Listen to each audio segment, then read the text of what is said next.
Muy buenos días, señores y señoras participantes de la especialización del currículo articulado a la educación básica de la institución capacitadora ISEDMIA. A nombre del gerente general Luis de Salmo Alvarado y quienes habla el doctor Carlos Venegas Montoya, va a tener el sumo placer de presentar el módulo 3 y el módulo 4 correspondiente. Esperamos que sea de su sumo agrado y esperando que al final ustedes puedan verse fortalecidos con las competencias y capacidades que vamos a desarrollar en estos dos módulos. Me voy a permitir de inmediato presentarles el tercer módulo.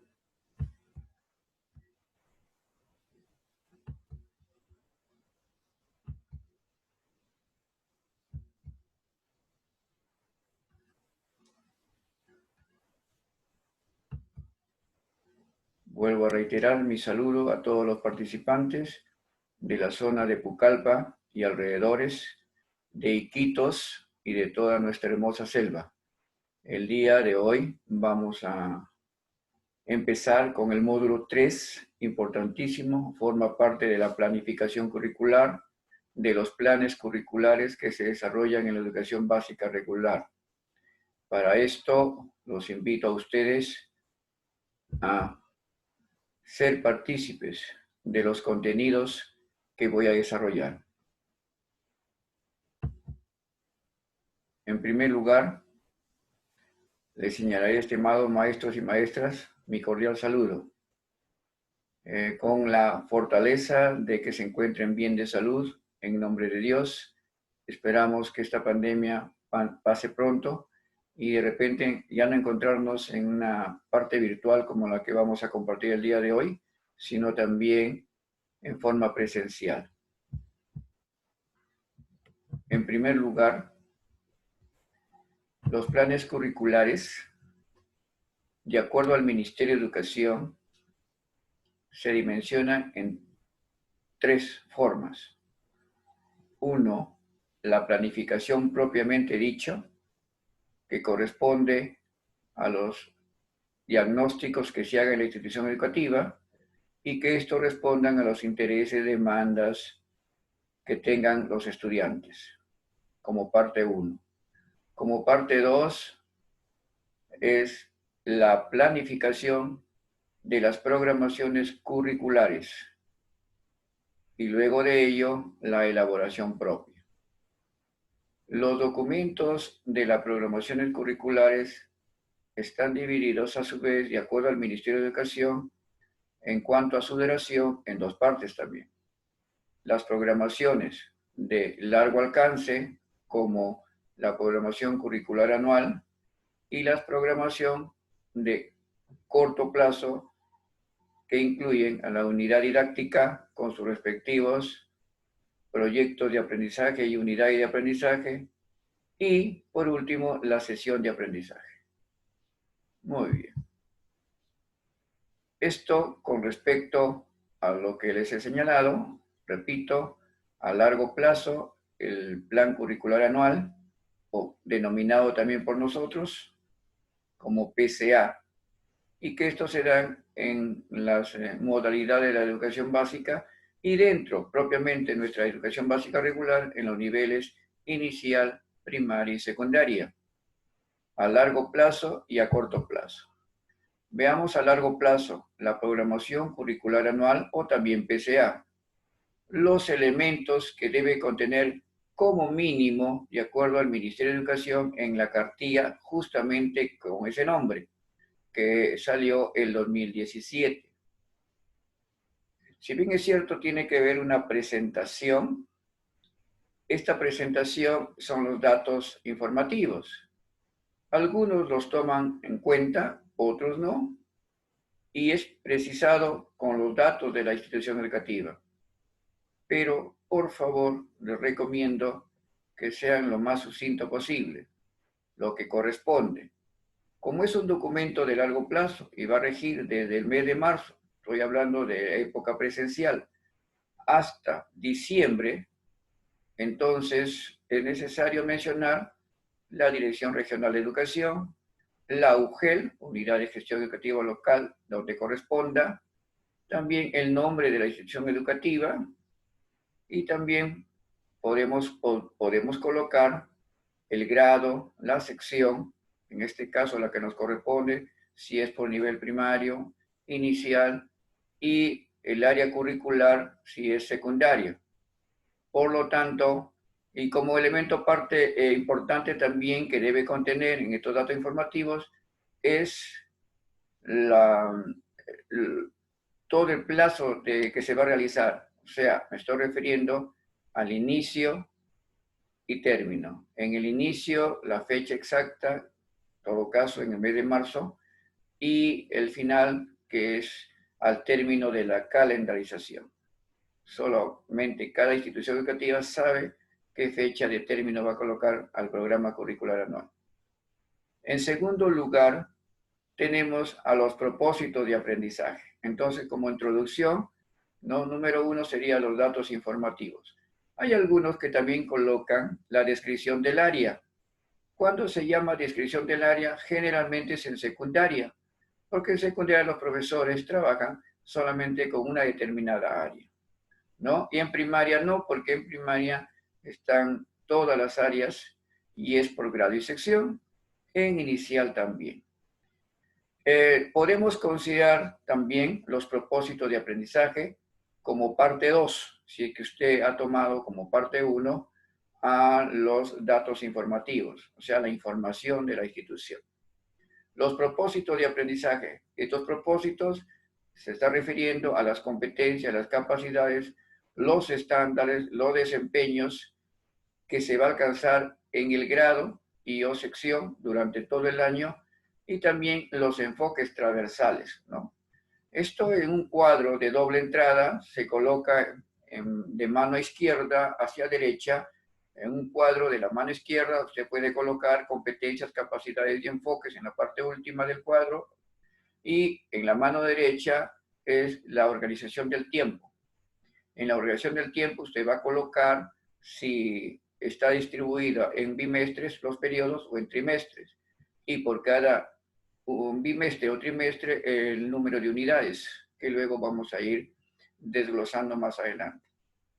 Pues bien, entonces, en los propósitos de aprendizaje, las competencias, si es nivel inicial y primaria, será de todas las áreas curriculares. Solamente, queridos colegas, es copiar y pegar. ¿Sí? Copiar y pegar. Porque es lo que usted va a desarrollar durante todo el año. Los enfoques transversales que van en la parte baja del cuadro, a la misma altura que van las competencias y capacidades, se colocan también los siete componentes o partes de los enfoques transversales, ¿no? A saber, usted colocará el bien común, de la excelencia, interculturalidad, ambiental, inclusivo, lo que está también muy discutido con respecto a la identidad sexual, ¿no? Y el otro componente o séptimo enfoque transversal, enfoque de derechos. No hay una prevalencia de quién va primero, quién va al último, quién va intermedio. Todos son concurrentes, todos son recurrentes, perdón, y todos son transversales. Son componentes, enfoques transversales justamente se llama porque atraviesa todo el proceso de enseñanza-aprendizaje, tanto en la programación curricular anual, tanto en la unidad didáctica y también en la sesión de aprendizaje, como lo vamos a ver posteriormente. En la organización del tiempo que debe ir algunos lo colocan en cuadros diferentes, yo señalo que debe ser en el mismo cuadro. Entonces, en la mano derecha irían las competencias, capacidades en la parte superior, en la parte inferior iría enfoques transversales. Como es copia y pega, pues simplemente de su programación curricular ya diversificada por niveles, o sea, inicial, primaria y secundaria, del gran currículo nacional de educación básica, usted lo que hace es copiar y pegar. Y luego, en el lado derecho del cuadro, iría la organización del tiempo.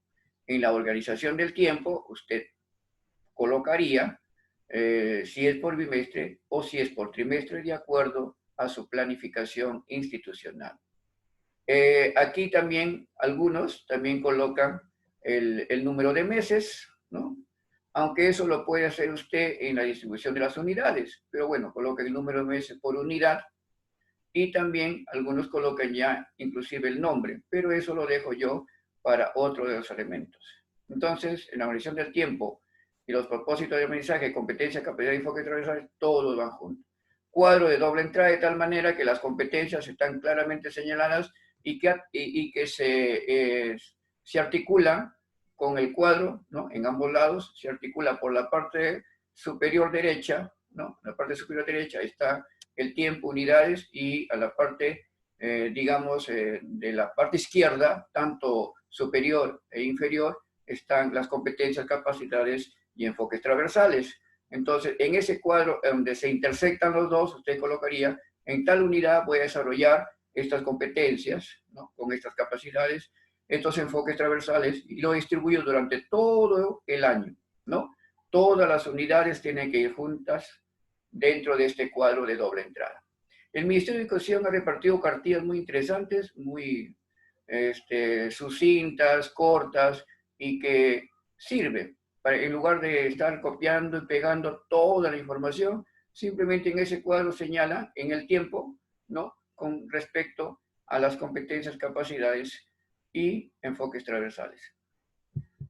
Luego del otro elemento importante es la secuencia de las unidades didácticas.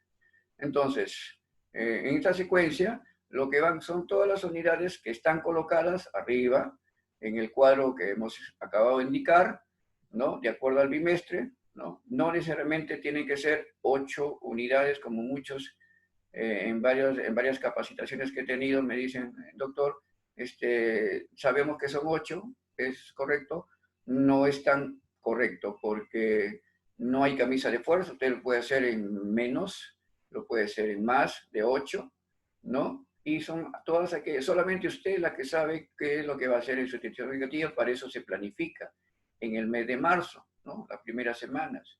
Entonces, eso de las 8 unidades nació a propósito cuando el ministerio sacó en 2013, 2014, hasta el 2015 la famosa ruta de aprendizaje, y que ahí inclusive los textos, los cuadernos de trabajo venían con 8 unidades, entonces todo se nos quedó grabado que eran 8 unidades, pero no necesariamente son 8 unidades, puede ser 9, puede ser 10, puede ser 6, pueden ser 7, va a depender de esa distribución que usted lo haga en un trabajo colegiado, ¿no? Pero si son instituciones, porque también hay de unidades unidocentes, donde el profesor, el director, el mismo, no hay otros profesores, pues ahí yo les sugiero tomar en cuenta lo que usted va a realizar durante el año, porque usted es la única persona que trabaja en esa realidad, ¿no? Entonces, no estemos pensando que las unidades tienen que ser 8.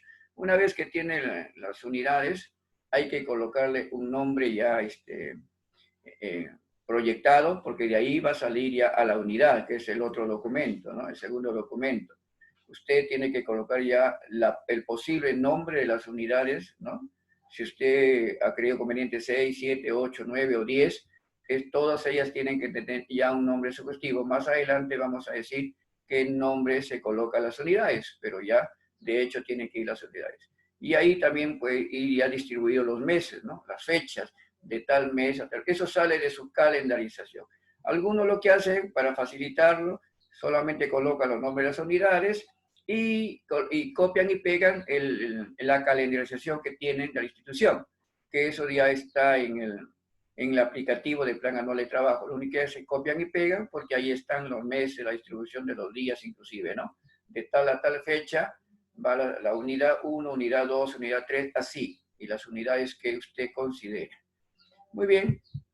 Luego, antes de entrar a la unidad didáctica, ya como segundo documento, también tendría que señalar que aparte de estos componentes que está señalando el Ministerio de Educación, también es bueno colocarlo el producto anual como otro componente. Ahora, el producto anual sería, ¿no? en un buen concepto, todos los productos que se desarrollen en el año, porque recuerden, es una programación curricular anual. Lo que no se podría hacer, porque imaginemos, cada sesión como mínimo arroja un producto, ¿correcto? Que es de las evidencias. Y cuando más adelante lo veamos en las evidencias. Pues bien, si yo tengo un producto, y pensemos que si tengo una unidad que tiene 15, imaginemos, 15 o 12 sesiones por unidad. Veamos el mínimo, si son 12. Si son 12 sesiones, tengo, vamos, la clásica 8, para que trabajemos con 8 unidades, que ya he dicho que no es cambios de fuerza, serían 96 productos. Digo, siempre y cuando un producto sea por cada sesión. Eso es lo que va a tener en el año. La pregunta es, ¿esos 96 tengo que colocarlo al componente del, o elemento de la aprobación curricular anual? ¿Todos los 96? No. Tengo que colocar aquellos que son más importantes durante el año a mi institución educativa. Aquellos que trasciendan, como siempre digo, que trasciendan su propia aula. ¿Qué quiere decir? Que haya sido, que va a ser de importancia para su institución educativa. Por ejemplo, la participación en Feria de Ciencias. Si ya tiene usted un proyecto que ya está diseñado y lo va a desarrollar durante el año, pues yo pongo ese proyecto, ¿no? El horno casero, no sé, un proyecto que usted avisora y que lo va a hacer en la Feria de Ciencias, por ejemplo, ¿no? O de repente un periódico mural institucional cuando usted está de aniversario. Entonces, eso ya proyectó y eso va a trascender no solamente al aula, sino a la institución, pues te le coloca, ¿no? 3 o 4 productos, nada más, los más importantes que usted va a desarrollar durante el año. Pues bien, también un quinto, sería el cuarto, un quinto elemento o componente, también colocamos es los recursos y materiales educativos. No olvidar que los recursos y materiales educativos más importantes son los que nos ha dado a las instituciones educativas a través de las UGELES a las instituciones, o sea, el material del ministerio. En este caso son los textos, libros de trabajo y los cuadernos de trabajo, ¿no? Los libros o textos de acuerdo al área curricular. Si es en inicial, pues irán de las cuatro áreas los nombres de los libros, ¿no? De acuerdo a la edad de 3, 4, 5 años. En primaria, de acuerdo si son de primero, segundo, tercero, cuarto, quinto, sexto grado. Y en secundaria, de acuerdo al área que usted desarrolla, ¿no? Matemática, comunicación. Tendrá que ir ahí el texto del ministerio y el cuaderno de trabajo como principal. Luego otros materiales. Recuerden que esta es programación anual. Entonces también puede colocar, sobre todo en inicial y primaria, el material que va a trabajar. Hay mucho material para juegos, etcétera, que el ministerio les ha dado a las instituciones. Eso debe estar. Porque en una visita que haga Semáforo Escuela, le van a enseñar y que es del material, se está utilizando el material. Recuerde que ese es un costo de todos los peruanos, por lo tanto tiene que estar sustentado en que el estudiante es el que debe utilizarlo. No se olvide de eso, por favor. Entonces, como quinto elemento, pues, tiene que colocar usted obligadamente los recursos y materiales educativos. Algunos colocan otro, como por ejemplo referencias bibliográficas. Bueno, salvo que haya usted tenido información de que lo ha revisado, bibliografía, ya sea página web o internet o algún texto, ¿no?, auxiliar, y que usted le va a fortalecer, pues lo coloca también. Pero de importancia, libros, cuaderno de trabajo y material que ha dado el ministerio. Ahora sí pasamos a nuestra unidad didáctica. Saben que la unidad didáctica y la sesión de aprendizaje, pertenece a las programaciones de corto alcance, ¿no? Y dentro de estos es una aplicación a corto plazo, nos da una visión detallada de cómo se desarrollarán y evaluarán y alcanzarán los propósitos de aprendizaje. Es parecido a la planificación anual, sino que está dividida por periodos. Las unidades están involucradas en los periodos, ya sea bimestres o trimestres. No, ya les he señalado una vez más, no es cambiarse de esfuerzo que sean 8. Algunos lo cuadran, pero de tal forma que dan los 8. Dicen, no, bimestre, cada bimestre debe tener 12 unidades. Entonces, 4 por 2, 8. Clavadito, ¿no? Pero ustedes recuerden que no es cambiarse de fuerza, además tienen que trabajar en su realidad, ¿no? Porque también podría ser 6 y lo trabajo en trimestres, ¿no? 3 por 2, 6. No es así. Usted puede trabajar 2 unidades en un trimestre o puede trabajar 3 unidades en un trimestre, ¿no? O así también en un bimestre. Recuerden que eso depende mucho de la distribución que ustedes hagan en la planificación. Muy bien, ¿cuáles son los elementos importantes de una unidad didáctica.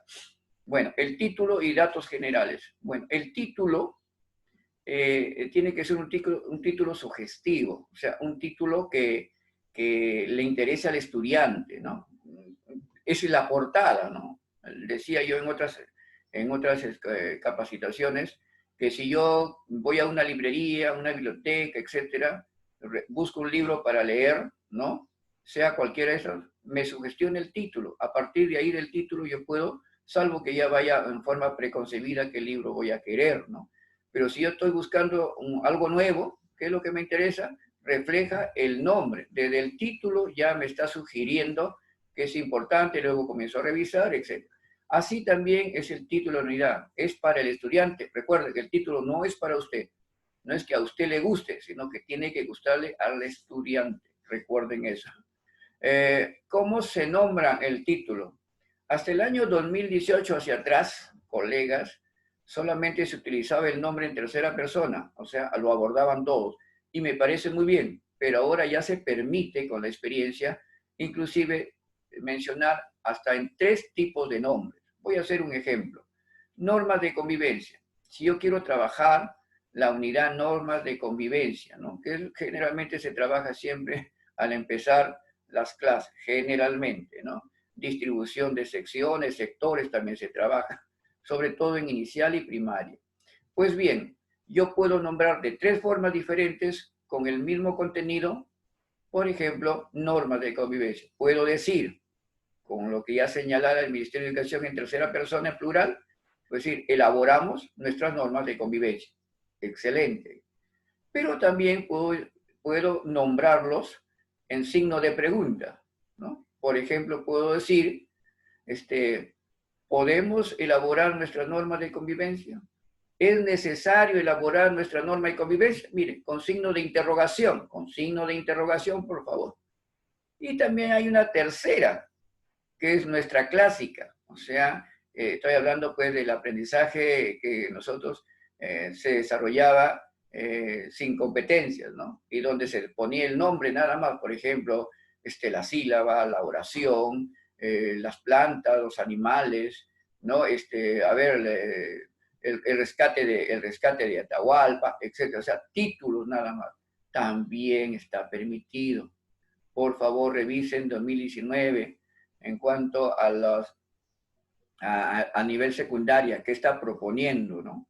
Lean muy bien eso de la mediación de los aprendizajes y la evaluación. Un texto interesantísimo y ahí te propone qué nombre puedes colocarle a la unidad y la sesión. Hoy se puede colocar en 3 formas.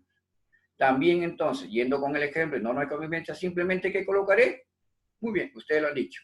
Norma de convivencia. Así de simple, norma de convivencia. O sea, el título. Ya no tengo por qué estar colocándolo en tercera persona, una sola forma. Hay 3 formas, o sea, es flexible. Esto puede llamarlo en tercera persona en plural, elaboramos nuestra norma de convivencia.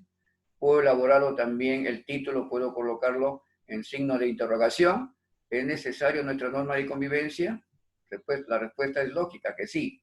Pero también puedo colocarlo así de simple, con su nombre propio, normas de convivencia. ¿Se dan cuenta? Esa es la forma de cómo colocar el título a la unidad. En cuanto a los propósitos de aprendizaje, donde están las competencias, enfoques transversales. ¿Por qué se coloca competencias? Y alguien dirá, pero ahí faltan las capacidades. No, es que las competencias involucran directamente las capacidades. Recuerden que las competencias es la suma o combinación de los recursos. ¿Y cuáles son recursos? Las capacidades, ¿no? Aunque aquí se faltaría colocar también dentro de ello a los desempeños, pero también la competencia involucra los desempeños, ¿no? Más adelante lo vamos a ver cómo se dan los desempeños y cómo se precisan estos, ¿no? O se enriquecen, como digo yo. Y los enfoques transversales, que forman parte de la unidad, pero colegas, que esto no sale recién de mi cabeza cuando estoy elaborando la unidad, sino que sale ¿dónde? De ese cuadrito, ¿se acuerdan de doble entrada? Donde se entrecruzaban el cuadrito, pues decía, este enfoque lo voy a tocar en esta unidad, en esta segunda, en esta tercera, cuarta, quinta. De los 7 enfoques yo puedo colocarlo con una X o un check, y digo, entonces yo lo voy a sacar de ahí. Mi referente es el PCA, Programación Curricular. No es que estoy diseñando esto muy aparte tienen que ir ambos tienen que de alguna manera hacer una sinapsis, ¿no? Unirse.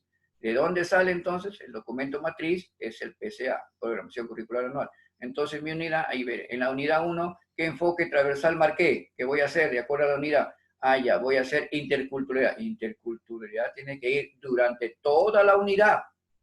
Y esto involucra a todas las sesiones. Ojo con lo que estoy diciendo, involucra a todas las sesiones, porque desde el arranque, desde el PCA, ya estoy colocando que la unidad, esa unidad voy a trabajar con eso. Si he colocado 2 o 3, pensando en que voy a tener varias sesiones, por eso es muy importante que usted tiene que avisorar a lo que va a hacer después. Primero el PCA en la unidad. Bueno, voy a llevar en esta unidad voy a hacerlo con 3 de los 7 enfoques transversales. Y lo marco, pues, ¿no? Check, check, check, de acuerdo al nombre, porque está copiado y pegado los 7. Así, por favor. La situación significativa, que también lo vamos a ver más adelante, criterios y evidencias también, la secuencia de sesiones, materiales y recursos también lo vamos a ver más adelante. En cuanto al título, se le debe asignar un título a la unidad, indicar el bimestre o trimestre en que se ejecutará esa unidad, el número de la unidad, también es bueno colocar el número de unidad de acuerdo a las unidades programadas, si son 9 o 10 u 8 o 7, colocará unidad 1, unidad 2, unidad 3, muy bien. También es bueno colocar la duración que tiene la unidad, ¿no? 1 mes y medio, 2 meses. Eso depende de su calendarización, eso depende de su distribución. ¿Dónde? En el PCA, ese es el referente. Y el grado al cual está dirigido también, como parte ya que forma de su trabajo de usted, ¿no? En la institución, ya sea primaria, secundaria o inicial. Los propósitos. En los propósitos, ahí están, como digo, las competencias, las capacidades, y aquí ya puede verse en forma general, y los desempeños que se van a desarrollar. Por supuesto, estos desempeños tienen que ir enriquecidos. Ah, me estaba olvidando de repente un asuntito. En la evaluación curricular anual yo les hablaba de competencia y capacidad. ¿Se acuerdan en el cuadro del lado izquierdo? Sí. Aquí me viene a mención lo siguiente. Hay muchos colegas que cuando se les pide su programación curricular anual, pues es un libro. Es inclusive mucho más que el misma programación o el mismo currículo nacional de educación básica que tenemos. ¿Por qué tiene que ser tan extensivo, no sé, tan denso? Si justamente nosotros queremos romper con esa densidad.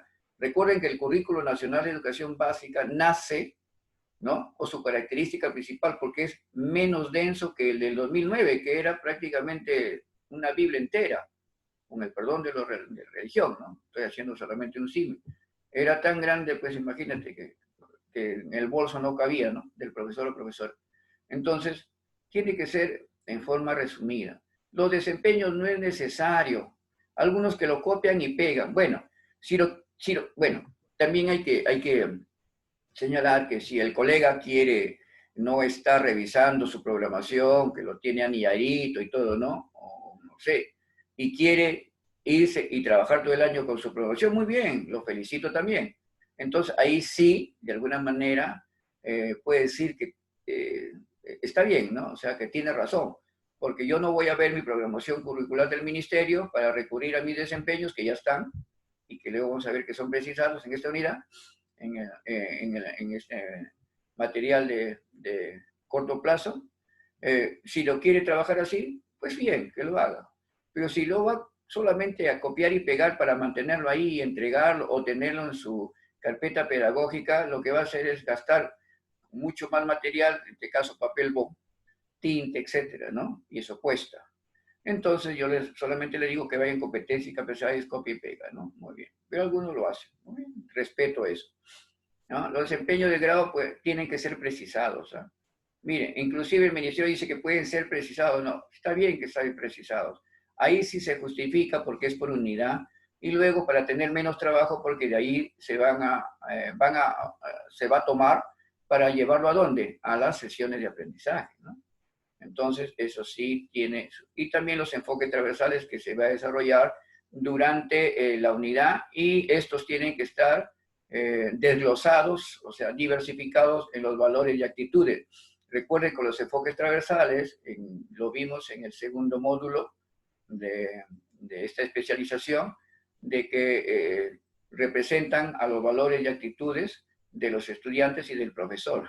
Ahí están los valores del respeto, la responsabilidad, solidaridad, justicia, etc. Entonces, eso tiene que estar bien clarito, cuáles son las actitudes que se espera de los estudiantes y también del profesor. Muy bien. La situación significativa. Para esto vamos a ver luego un video, pero les orientaré que la situación significativa tiene que representar un reto para el estudiante. Justamente de esta orientación pedagógica que también les hablé en el segundo módulo, cuando hablé de orientaciones, las 10 orientaciones que dice, que señala el Currículo Nacional de Educación Básica, el número 1 y la situación significativa. Todo parte de la situación significativa. Esto tiene que ser hoy en día de dos formas: corresponder un problema o situación. No necesariamente siempre tiene que ser problemas. Cuando digo situación, puede ser, como muchos señalan, el aniversario del pueblo, una fiesta comunal, algo importante, el aniversario institucional también, entre otros. Entonces, y cuando es problema de algo que carece la institución, un problema que presenta, ¿no? Medioambiental, etc. Entonces, le pertenece a ver, pero hoy en día también se considera que puede ser simulada. ¿Qué quiere decir esto? Que yo tengo 8 unidades, por ejemplo, o 10 unidades, y de repente la problemática la estoy agotando en 1 o 2, y quiero trabajar todo a la vez, que va a ser un problema, pero quiero enfocar también otra situación, ¿no? Pero que no lo tiene mi colegio, no lo tiene mi institución, pero que está alrededor y que en algún momento lo podrían tener, o porque mis estudiantes se van a desplazar luego a las ciudades. Recuerden ustedes, es un pueblito pequeño, por ejemplo, en este caso, ustedes que están ubicados en Pucallpa, que están ubicados en Iquitos y otros lugares de la selva, hay profesores, muchos de ustedes, que tienen su realidad educativa, pues está el río, están las plantas, nada más, no tienen, por ejemplo, medios de transportes, etc. Entonces, yo podría desarrollar temas referentes, por ejemplo, a la educación vial. Ahora, la educación vial me van a decir, pero ¿para qué si no hay carros, no hay semáforos? No, pero recuerden que esa es una realidad que el estudiante en algún momento va a tener que salir al pueblo, o sus padres salen al pueblo con ellos.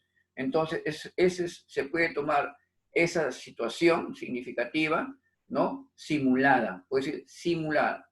Uno es real y el otro puede ser simulado, pero la simulación tiene que ser con algo que el estudiante tenga como saber previo. El estudiante, de alguna manera, los padres les han hablado que supongamos que el niño no ha salido nunca de su casita o de donde está residiendo, ¿no? Pero las mamás se han desplazado, ¿no? Se desplazan por ríos, qué sé yo, en la selva, yo conozco esa realidad. Y mamá, ¿y qué es allá? Le va a hablar de los carros, le va a hablar de semáforos, le va a hablar de policía de tránsito. Pues entonces el niño necesita, pues, saberes previos tiene, porque sus padres les han señalado que eso existe, ¿no? Entonces es importante. Tiene que ser retadora, porque si no es retadora, es muy simple, entonces el estudiante no le motiva, no tiene interés. Y ya uno de los procesos pedagógicos más importantes de la sesión de aprendizaje, y por decir el número 1, es la motivación o interés que despierte en el estudiante para mover, ¿no? Mover en el estudiante el aprender, ¿no? El deseo de aprender, de querer aprender, prestar atención a las clases, etc. Entonces, esto lo vamos a ver más adelante. Vamos a ver, queremos verlo. A ver. Muy bien. Queridos participantes, voy a darles este pequeño mensaje a través de un sencillo video. Ojalá se active. Muy bien. Y vamos a escuchar, ¿correcto? Es sobre la situación significativa. Es muy instructivo.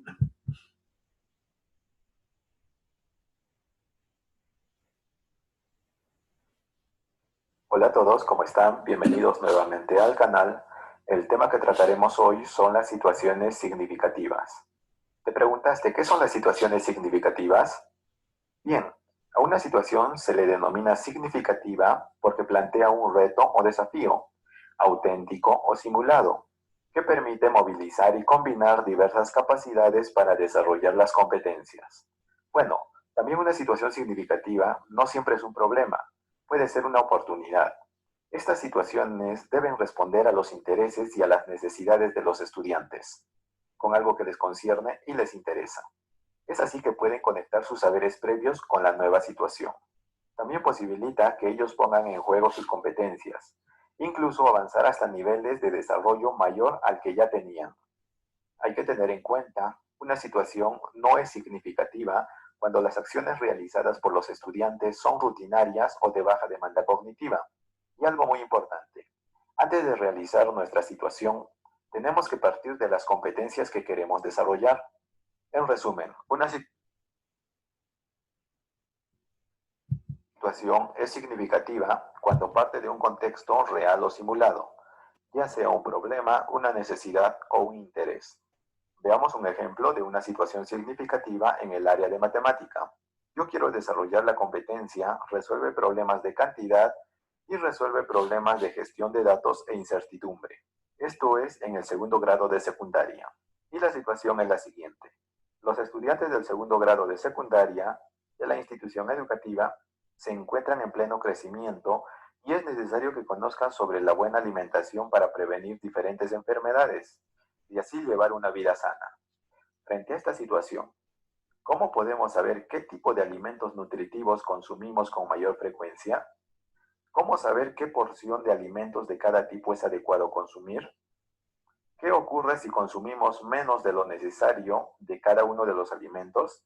Bien, en una situación significativa vamos a encontrar el contexto, la situación y las preguntas retadoras. Las letras de color negra son el contexto en el cual suceden los hechos. Las letras de color morado es la situación de cómo ocurren las cosas. Y las letras de color verde son las preguntas retadoras con las cuales desarrollaremos las competencias. Por ejemplo, la primera pregunta. ¿Cómo podemos saber qué tipo de alimentos nutritivos consumimos con mayor frecuencia? Con esta pregunta trabajaremos la tabla de frecuencia y los gráficos estadísticos, lo cual pertenece a la competencia resuelve problemas de gestión de datos e incertidumbre.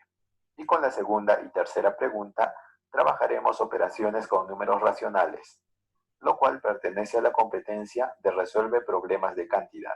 Y así con estas preguntas estamos logrando desarrollar las competencias de una determinada área. En este caso, el ejemplo es de matemática. Entonces, una situación significativa debe tener el contexto, la situación y las preguntas retadoras. Estas preguntas son las que nos van a ayudar a desarrollar las competencias de nuestra área. Si te gustó el video, suscríbete a nuestro canal.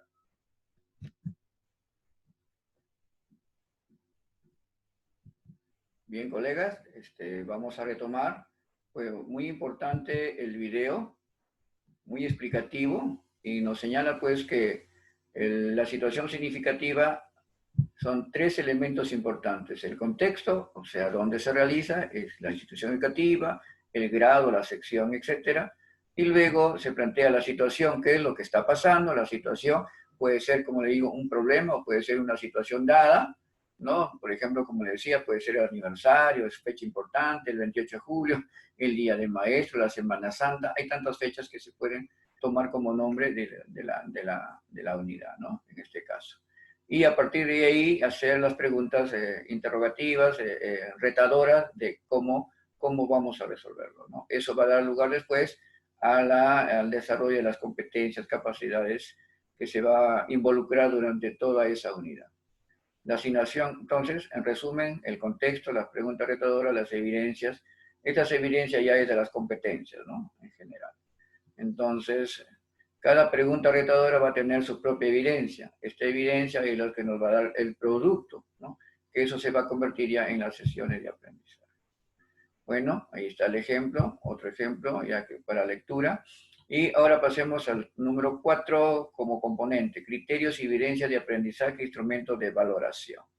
Algunos colocan instrumentos de evaluación, y yo he colocado de evaluación porque sé que lo que queremos es que sea una evaluación formativa, sea capaz también de tener una evaluación firme y que ayude a los estudiantes, ¿no? Y eso lo vamos a ver en la descripción. Estos criterios apuntan a ver si los estudiantes van a lograr aprendizajes significativos. Los criterios, queridos colegas, son los mismos desempeños que están en los propósitos en la primera parte de la unidad.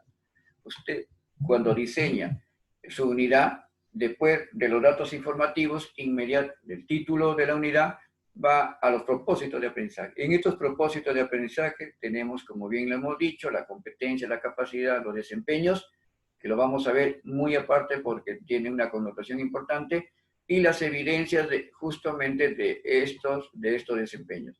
Esos desempeños que están en los propósitos, que en la parte superior de la unidad, cuando bajen hacia los criterios de evaluación, en este caso el punto 4, componente 4 de la unidad, esos mismos desempeños se transforman en criterios, o sea, cambian el nombre, ¿no? A ser criterios. Pero una cosita muy importante, se tomarán en cuenta todos los desempeños que se han señalado, en este caso en la unidad que está en la propósito de aprendizaje, no. No necesariamente todos. Usted es la única persona, es usted el profesional, es el pedagogo o la pedagoga que debe señalar estos desempeños son los que se van a lograr los aprendizajes que sean significativos en mis estudiantes. No todos, ¿no? Claro, hay un conjunto de desempeños que se desglosan de las capacidades y que apuntan a los desempeños previamente estandarizadas, ¿no? Como referentes de la evaluación que voy a hacer posteriormente. Entonces, cuando yo señalo esos desempeños, los coloco uno, todos. Pero recuerden que estos desempeños que están enriquecidos, como están precisados, etcétera, cuando se transformen a este paso en criterios de evaluación, así se llaman, o sea, cambian de nombre, desempeños a ser criterios, porque yo, ¿no?, tengo mi propio criterio, yo pienso que esos son los que se van a lograr, entonces yo valoro, inmediatamente tomo los más apropiados de toda esa gama de desempeños que tengo y digo, estos son los que me van a ayudar, estos son los que creo yo, son los que el estudiante debe lograr su aprendizaje y no los coloca todos. Algunos, no sé, por desconocimiento propio, etcétera, todos los desempeños lo transforman en criterios, que es lo correcto, pero lo toman todos. No selecciona. Acá hay que seleccionar los desempeños, ¿no? Muy bien. Luego las evidencias, que no es nada más que el logro de los desempeños. El desempeño señala que va a elaborar o va a describir, no sé, va a hacer un párrafo o de la lectura de un cuento, ¿no?, de un texto como en comunicación. Entonces esa me tiene que... ¿Cómo va a evidenciar ese aprendizaje? ¿Cómo lo va a evidenciar? ¿Mediante qué? ¿Qué va a desarrollar? ¿No? En ese sentido, las evidencias pueden ser de dos tipos, tangibles o intangibles. Tangibles, los que puedo tocar, ¿no? Un trabajo hecho en un papelote, qué sé yo. E intangibles, aquellos que puedo observar pero no tocar. Por ejemplo, cuando oralmente el estudiante señala, ¿no?, las preguntas o el desempeño, la evidencia lo hace a través de la parte oral, ¿no?, mencionando. Entonces, eso también se toma en cuenta. Ahora, esas evidencias necesitan ser evaluadas, ¿no? Y ahí viene inmediatamente, porque de ahí va a dar el producto, ¿correcto? El producto o la evidencia. Entonces yo tengo que evaluarlo. Si lo que el estudiante en forma tangible, el cuadro que me ha presentado, el trabajo, el laboratorio en matemática que me ha presentado o ha desarrollado en la pizarra, ¿no?, o en su cuaderno, o me lo ha señalado, me lo ha mencionado, lo que yo he preguntado, que en ese caso sería intangible, yo tengo que valorarlo a través de una técnica y un instrumento de evaluación, que en este caso puede ser lista de cotejo, que la mayoría de los colegas conocen, o una rúbrica es un poquito más compleja y en la cual el resultado es mejor. Ya vamos a decirlo más adelante por qué es importante la rúbrica y no tanto la lista de cotejos. Muy bien. Muy bien. Esa evaluación del trabajo del estudiante entonces será mediante las evidencias. La evidencia es lo que logra el estudiante, ¿no?, del desempeño que se le ha señalado. Recuerden, la evaluación en el aula es de desempeño. La evaluación de grado es por competencias, que es la que va a la libreta, ¿no?, de información. La secuencia de sesiones, igual que en la secuencia de, ¿se acuerdan del primer documento PCA o Programación Curricular Anual? Era la secuencia de unidades, acá es la secuencia de sesiones, igualito, número de sesiones. Se menciona generalmente, ¿no?, ¿cuántas deben ser? También no hay camisa de fuerza. Puede ser 12 sesiones, 13, 14, 15. Hay algunos que exageran hasta 20, 25. Yo no les recomiendo muchas, por cuanto el tiempo no es propicio. De repente usted tiene que valorar el tiempo también, ¿no?, que usted va a desarrollar. Bueno, puede traer 30 o 40, pero no es recomendable. Yo creo que 12 o 15 puede ser el estándar, ¿no? En ese lapso de 12, 13, 14, 15. También 5 o 6 sesiones no, porque generalmente una unidad tiene, pues, imagínense, tiene un tiempo de 12 meses, 2 meses y medio, depende si es en bimestre o trimestre, ¿no? Entonces, en esa secuencia tiene que estar abordado los retos planteados en la situación significativa por los estudiantes. Entonces, esos retos se abordan en la secuencia. Cada reto apunta a lo que el estudiante va a lograr más adelante como evidencia. Entonces, prácticamente, cada pregunta retadora me arrojaría como respuesta las sesiones de aprendizaje. Bueno, y como último también, los materiales y recursos. Estos materiales y recursos educativos, igual que en el PCA, que debe ser los textos, los cuadernos de trabajo generalmente. Muy bien, ahora dentro del otro documento a corto plazo de la sesión de aprendizaje, uno de los documentos más importantes porque son los que se desarrollan en tiempo presencial. Ahorita estamos en tiempo remoto. En tiempo presencial, las sesiones. También estamos trabajando en tiempo remoto, pero es el ministerio el que lleva la batuta, ¿no? La sesión de aprendizaje es un documento estratégico, igual que el PCA, igual que la unidad, ¿no? Porque están diseñadas con estrategias, ¿no? Aquí se encuentran los procesos pedagógicos, los procesos didácticos, los materiales, los recursos debidamente organizados. ¿Cuál es la finalidad? Lograr aprendizaje, ¿no? Eso es lo que vamos a ver. Y todo esto en el marco de una situación significativa que fue empujada, ¿dónde? En la unidad. Muy bien, en la sesión, organización secuencial, ¿no? Tiene sus elementos, igual que los anteriores documentos. Muy bien, y los criterios de evaluación, evidencia, instrumentos también que vamos a señalar en los propósitos de aprendizaje, la competencia, ¿no? Y luego este cuadro, por ejemplo, que es igual que en el cuadro de la unidad, van los criterios de evaluación, que sabemos que son quiénes, los desempeños, las evidencias, que es lo que les estudian, por ejemplo, participación oral como el ejemplo, sería intangible, porque no se puede tocar, está hablando el estudiante, y el instrumento para valorarlo es la rúbrica, ¿no? Veamos entonces los elementos, me estaba adelantando, los elementos de la sesión. El título, igualito, se elabora a partir de la actividad principal. Prácticamente el título de la sesión amarca siempre el producto. Un buen monitor, un director que conoce a un subdirector, o quien los asesore o de alguna manera los monitoree, cuando ve el título, ese es el producto. O sea, tiene que ir condicionado al producto. Por ejemplo, norma de convivencia. Elaboramos, no interesa el nombre que hayamos colocado, pero es norma de convivencia, ¿no? Elaboramos un texto, es el texto ese va a ser ¿qué? El producto de la sesión, que forma parte de las evidencias, ¿correcto?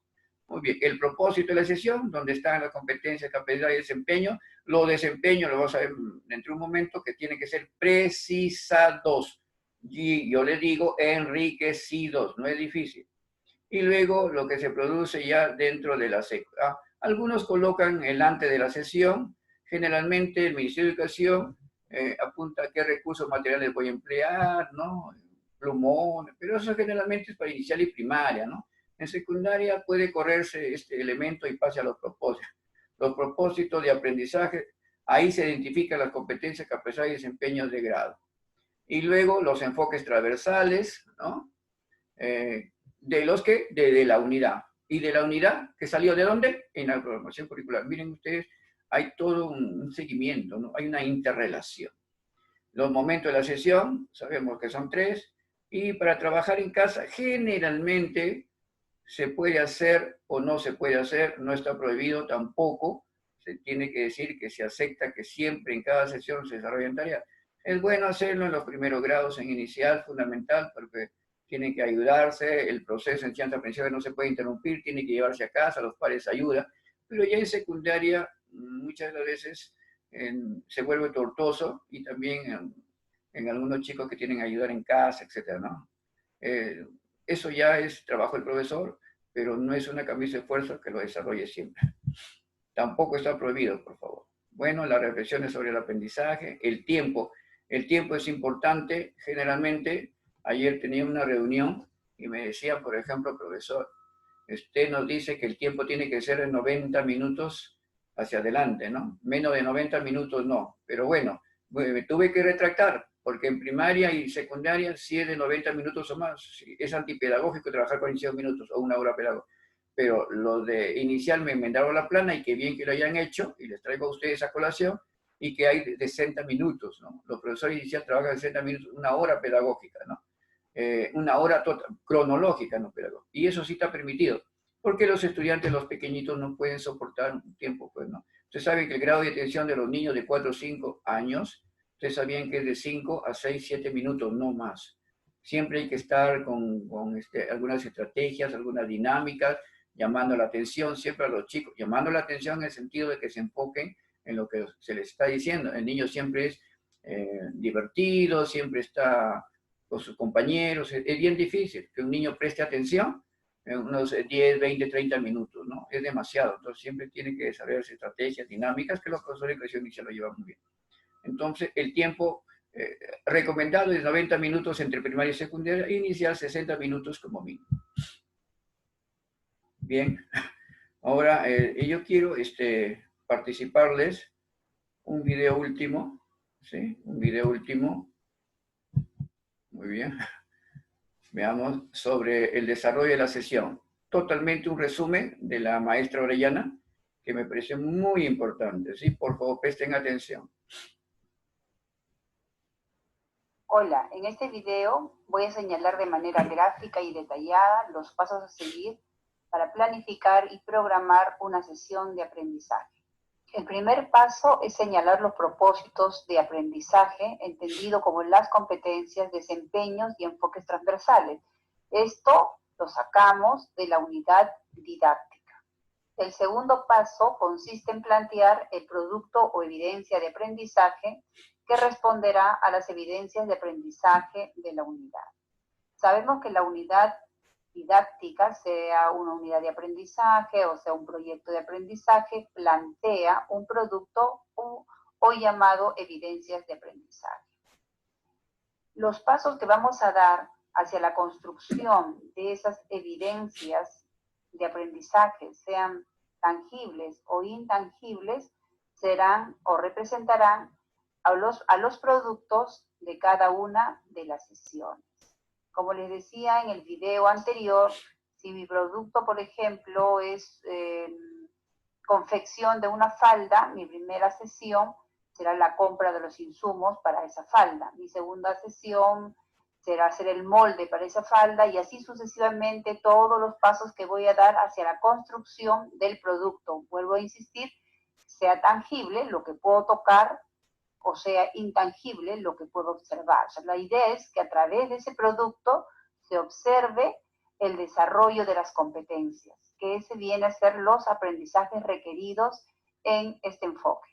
Bueno, estos son los pasos que tenemos que dar previamente antes de organizar nuestra sesión técnicamente hablando. Ahora sí, veamos los pasos que vamos a dar técnicamente para poder desarrollar nuestra sesión de aprendizaje. Ahí sí partimos del título, pero, insisto, como en el video anterior, el título no es lo primero en lo que pienso. El título responde a el producto o la actividad a desarrollar en la sesión. Por eso es que no lo hemos colocado aquí en los pasos previos, sino que técnicamente ya tiene un orden.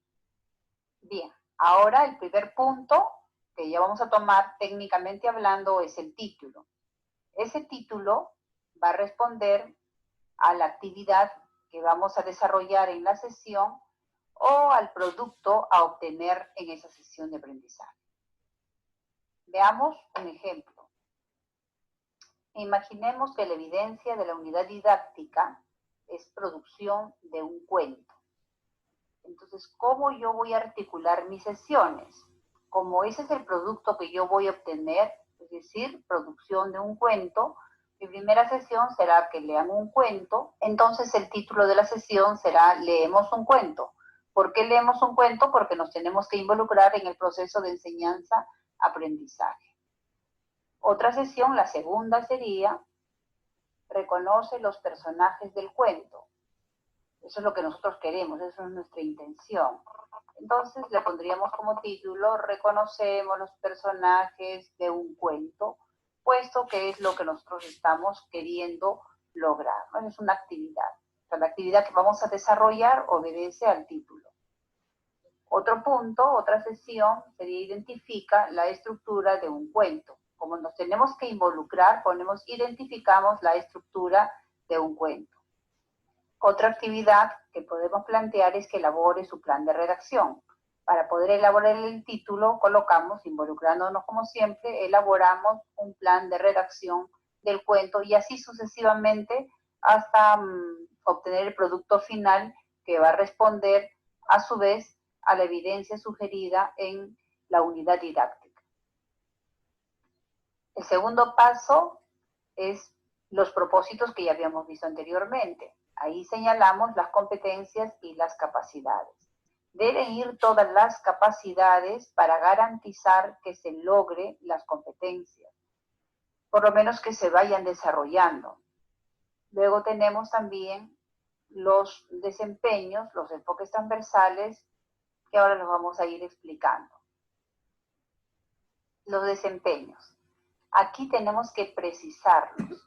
Si por ejemplo el desempeño nos dice escribe diversos tipos de textos, colocaremos escribe un cuento. O sea, ya estamos precisando, o sea, cuál es el tipo de texto que vamos a trabajar y desarrollar en esa sesión de aprendizaje.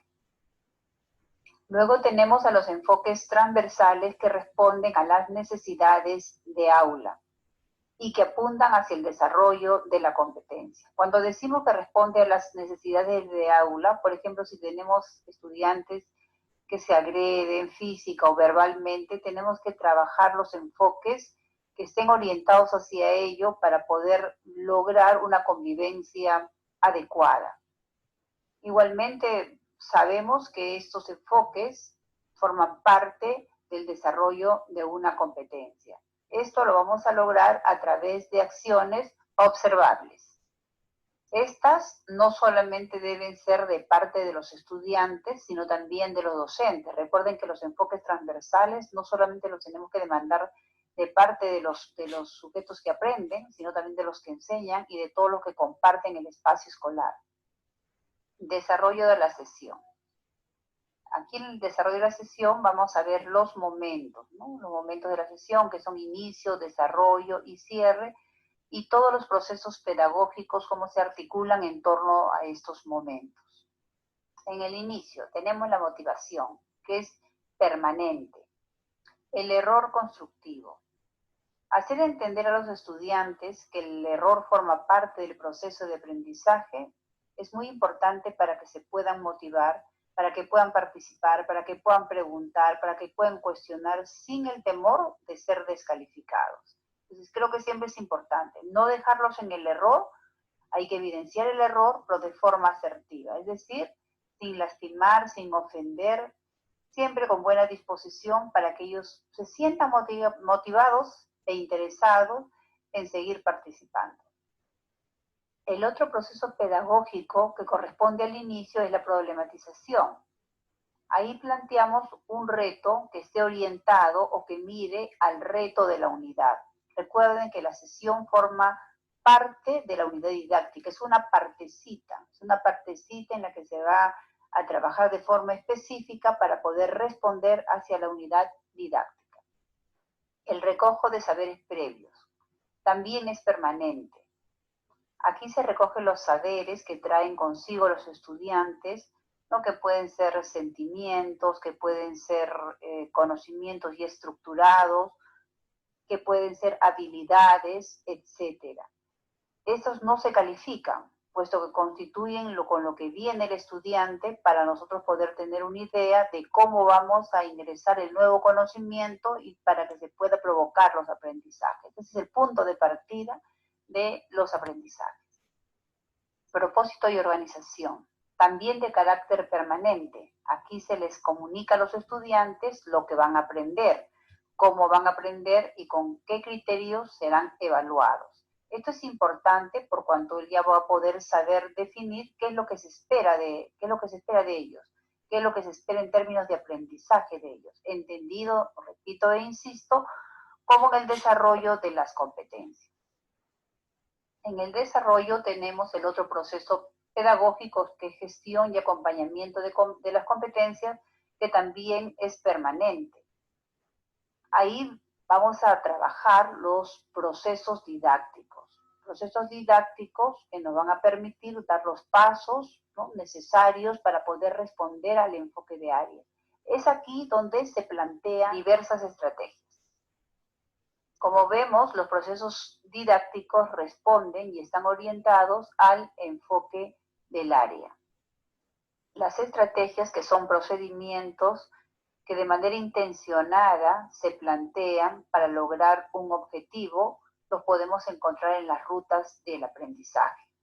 Muchos docentes me preguntan en diferentes puntos del país si las rutas del aprendizaje ya las van a desechar. Yo siempre les digo que no, puesto que las rutas del aprendizaje plantean diversas estrategias para las áreas en las que han sido constituidas. Entonces, se pueden seguir utilizando esas estrategias o proponer otras que consideren que estén apuntando hacia el desarrollo del enfoque del área. Finalmente tenemos el cierre, donde consideramos el último proceso pedagógico, que viene a ser la evaluación. Último, técnicamente hablando, porque todos los procesos pedagógicos se dan de forma permanente. Todos, o sea, motivación, problematización, recojo de saberes previos, gestión y acompañamiento de las competencias y evaluación, todos son procesos pedagógicos que se dan de forma recurrente y permanente durante la sesión de aprendizaje. Veamos entonces en cuanto a la evaluación. Aquí planteamos la metacognición, que es la reflexión del proceso del aprendizaje, de la forma en que se aprende. Esto posibilita la autorregulación del proceso de aprendizaje. Cuando el chico se pregunta y se plantea qué dificultades tuve, qué posibilidades tuve de hacer esto, en qué fallé, cómo me fue, estamos hablando de una reflexión de su propio aprendizaje. Eso le va a permitir autorregularse. Entonces, tener evidencias de las dificultades y de las posibilidades siempre será importante para que el estudiante pueda lograr aprendizajes significativos. Esto les permitirá a ellos darse cuenta de lo que hicieron respecto a lo que se esperaba en función de los criterios que vienen a constituirse como los desempeños. Eso les permitirá a ellos saber cuáles son los criterios, porque para eso previamente el docente ha tenido que decirle cuáles son los criterios en los que van a ser evaluados y qué hicieron respecto a esto, cuándo les falta, cuándo se aproximaron, lo que les va a permitir evidentemente poder autorregularse y poder lograr aprendizajes significativos. Espero que este video les sea de... Bien, colegas, una parte importante de la profesora Irene Nalbarte, que es también pedagoga y ha sido representante del Ministerio de Educación, en lo que se refiere al Currículo Nacional de Educación Básica. Muy importante señalar, entre otros, los procesos pedagógicos. Hay muchos colegas que piensan que los procesos pedagógicos deben distribuirse en los 3 momentos. Eso no es cierto. Como dijo la doctora, y comparto totalmente, son permanentes, son recurrentes, son transversales. Quiere decir que atraviesan a todo el proceso de enseñanza-aprendizaje, sobre todo en la secuencia didáctica, que es el alma de la sesión. Entonces yo puedo estar motivando en el inicio, en el desarrollo y también en el cierre, ¿no? Igual recoger saberes previos en el inicio y en el desarrollo. No es camisa de fuerza entonces señalar, ¿no?, y direccionar que solamente en el inicio deben ir estos 4 momentos, los otros 2 deben estar en la gestión y acompañamiento de los aprendizajes y la evaluación al cierre. No es cierto. Es recurrente, por eso se propone que todos estos vayan en un solo grupo, ¿sí? Cuando usted diseñe su secuencia didáctica, háganle un solo grupo a todos, de tal manera que en cualquier momento van a ser recurrentes, o sea, se va a recurrir a ella. Es transversal porque atraviesa todo, ¿no? Y es importante señalar que la sesión de aprendizaje es uno de los planes curriculares más importantes, que es el que se tiene que cerrar y que da cumplimiento en suma a las unidades didácticas y que a su vez estos dan el cumplimiento al programa curricular anual. Espero que les haya gustado. Yo de mi parte termino con este tercer módulo sobre los planes curriculares, ¿no? Espero que les haya gustado. Nos preparamos para el cuarto módulo, que forma parte de esta especialización de ICET MIA. Voy por un momentito a dejar de compartir para luego volver a compartir el documento que sigue, que forma parte de el cuarto módulo. Una vez más, queridos colegas, es un gusto estar representando al Instituto Superior de Capacitación y Especialización Profesional y Técnico, denominado ICET MIA, del señor Luis de San Alvarado, y demás personal administrativo gerencial que trabaja en esta prestigiosa institución capacitadora. Y que tengo el gusto de compartir con ustedes, colegas de Pucallpa, de Iquitos y de otros lugares de nuestra querida selva. Muy bien, el cuarto módulo es la metodología didáctica en el proceso de enseñanza-aprendizaje en la educación básica regular. Que vamos aquí, hemos seleccionado algunas estrategias didácticas que forman parte de la metodología, ¿no? Muchos de ellos que nos van a servir y que esperamos que logre su atención.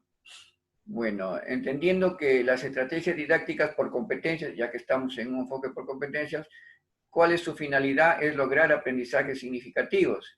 Y esto es a partir de lo que el alumno ya conoce y lo que va a conocer hacia adelante.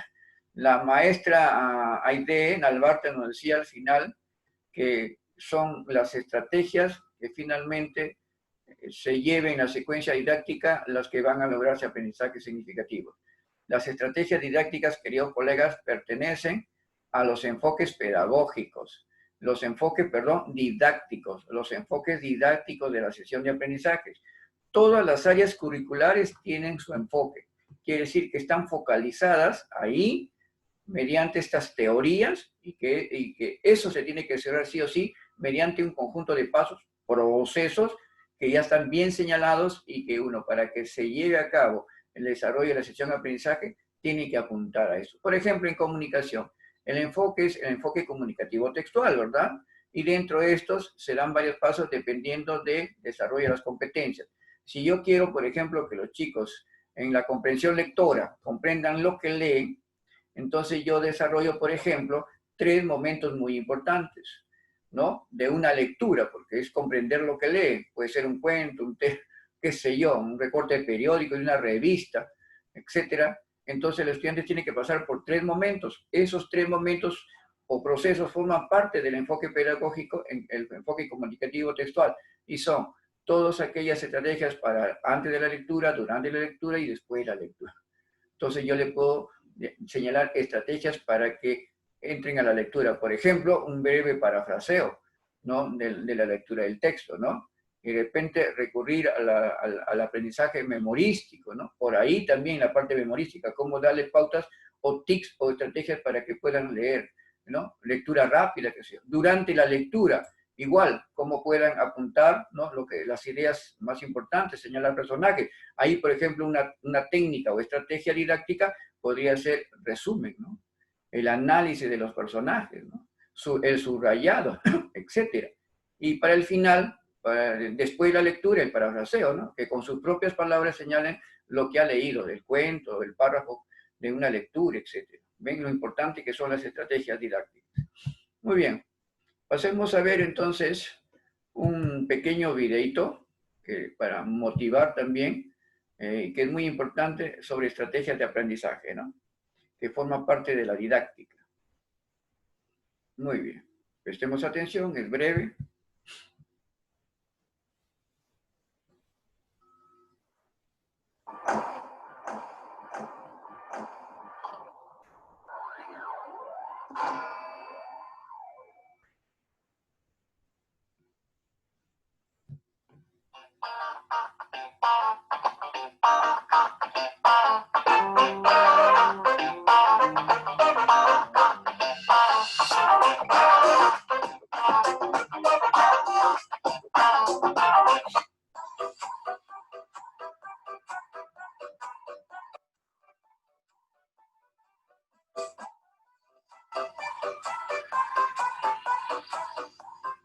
Vamos a definir lo que son las estrategias de enseñanza con las estrategias de aprendizaje. Más adelante revisaremos a qué se le llama estrategias didácticas. De acuerdo a Frida Díaz Barriga, las estrategias de enseñanza son procedimientos que el docente utiliza en forma reflexiva y flexible para promover el logro de aprendizajes significativos en los alumnos. Las estrategias pueden incluirse antes, durante o después de un contenido curricular específico, ya sea en un texto o en la dinámica del trabajo de docente. De acuerdo con el momento de uso y presentación, las estrategias pueden clasificarse en preinstruccionales, construccionales y postinstruccionales. Las estrategias de aprendizaje están establecidas que son procedimientos que un alumno emplea en forma consciente, controlada e intencional como instrumentos flexibles para aprender significativamente y solucionar problemas. Los recursos didácticos o materiales didácticos son un conjunto de materiales que facilitan la realización del proceso de enseñanza-aprendizaje. Estos contribuyen a que los estudiantes logren el dominio de un contenido determinado y, por lo tanto, el acceso a la información, la adquisición de habilidades, destrezas y estrategias, como también a la formación de actitudes y valores. Como docentes, debemos saber que no todo lo que enseñamos es aprendido por nuestros alumnos. Además, es muy frecuente encontrar que lo que para nosotros es claro, para otros no lo es. Muchas veces ocurre que nuestros alumnos no reconocen la importancia o el valor de determinados saberes que queremos que aprendan, y no todos los alumnos comprenden lo mismo ni al mismo tiempo. Se debe considerar que una de las metas de cada docente es facilitar la comprensión en los alumnos. Solo quien comprende puede fundamentar su práctica, transferir lo que aprende en el marco educativo y resolver las situaciones que se presentan. Comprender es construir un nuevo conocimiento a partir de todo lo que se sabe. Es explicar con las propias palabras, formular preguntas, utilizar ejemplos, comparar, contrastar, generalizar, etc. Un alumno comprende cuando puede integrar correctamente lo que sabe con las nuevas situaciones. Por ello es importante propiciar y crear oportunidades que permitan transferir los aprendizajes a contextos diferentes. Los recursos didácticos serán elegidos o elaborados tomando en cuenta la secuencia didáctica del módulo y las características concretas de la clase que se esté preparando. De la secuencia didáctica se pueden extraer la descripción de la actividad y de ahí la función que se espera que cumpla el recurso didáctico, las capacidades a desarrollar. Sin embargo, cuando se realiza la planificación de clases, se debe considerar que se puede enfrentar con un grupo de alumnos con características particulares y diferentes a los de cualquier otro grupo. El contexto real en el que se desarrollan las actividades de la secuencia didáctica, aula, taller, fábrica, laboratorio, etc. El mismo docente con sus características, su historia como trabajador, con preferencias por un tipo de lenguaje, de recurso, etc. Por lo anterior, se deberá seleccionar o elaborar los recursos didácticos que combinen de la mejor manera con los siguientes criterios. La función del material debe ser contextuada en la secuencia didáctica. Las capacidades a desarrollar y los contenidos articulados en función de estas capacidades. Lo que sabemos de los alumnos, sus intereses, conocimientos previos, estilos de aprender, etc. El contexto del desarrollo, el contexto en el que se desarrolla la clase, los estilos de enseñanza y las estrategias didácticas que quiera o esté dispuesto a desarrollar. Las funciones que desarrollan los recursos didácticos son proporcionar información al alumno, una guía para los aprendizajes, nos ayudan a ejercitar las habilidades, despiertan la motivación, la impulsan y crean un interés hacia el contenido del mismo. La evaluación nos permite revisar los conocimientos de los alumnos en cada momento, ya que normalmente suele contener una serie de cuestiones sobre las que queremos que el alumno reflexione. Y nos proporcionan un entorno para la expresión del alumno. Los recursos didácticos se definen en 3 apartados de manera muy específica. 1. Los materiales convencionales, como impresos, tableros, textos, materiales manipulativos, juegos, materiales de laboratorio, etcétera, etcétera. Los materiales audiovisuales, imágenes fijas, proyectadas, fotos, diapositivas, materiales sonoros, discos, programas de radio, videos, películas, programas de televisión y las nuevas tecnologías, donde podemos encontrar los juegos educativos, videojuegos, multimedia, enciclopedias, animaciones, simulaciones interactivas, páginas web, blogs, wikis, webquests, correo electrónico, chats, foros, cursos online e interactivos.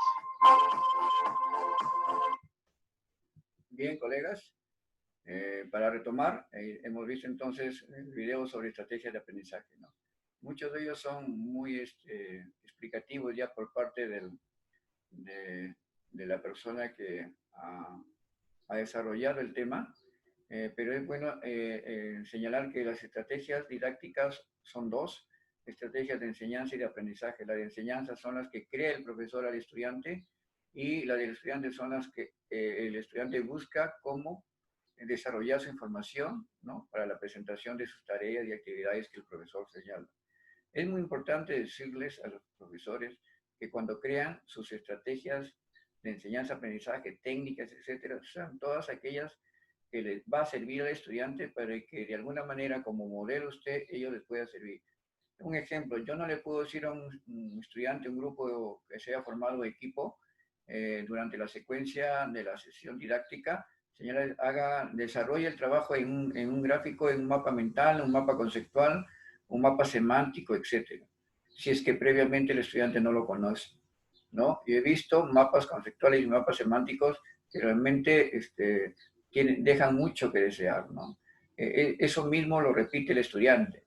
Entonces, si uno va como enseñante, o sea, como profesor, para que mi estudiante tome como ejemplo los gráficos visuales, etcétera, yo tengo que señalarlos aquellos, o precisarlos, o indicarles de cómo se realiza un mapa conceptual, un mapa mental, un mapa semántico, la espina de Chicago, cuadro sinóptico, cuadro texto, lo que usted crea conveniente darle las suficientes herramientas para que ellos puedan en algún momento también hacer uso de ellas y presentarlos.